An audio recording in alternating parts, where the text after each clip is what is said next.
Today on In the Box, we'll be unboxing the new Alcatel GoFlip 3.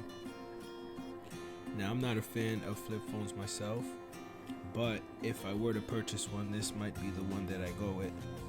Now, let's start to look inside of the box and see what it comes with. We do have the phone, of course, since we are unboxing the device. Let me take a look at this real quick. I like how this feels. You know, it has a large screen, big keys. If I were to go back, this might be one that I would consider going back to.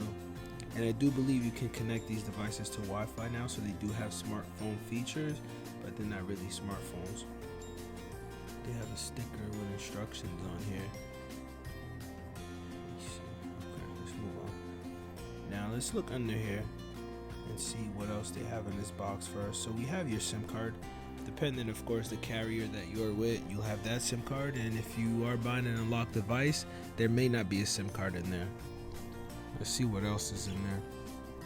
So with the T-Mobile model, we do have a welcome guide that comes with most phones, the return policy, terms and conditions, and the warranty booklet.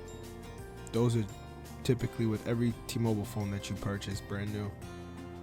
In the box, we also have the charger. Wait a minute. Oh, I haven't seen one of these in a while. It looks like the charger is one piece, all connected. Let me unwrap this real quick. I'm gonna take a closer look at it.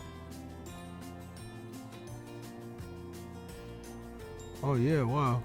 So now most chargers you can detach the USB cable, but it looks like they went back to having your traditional one-piece charger.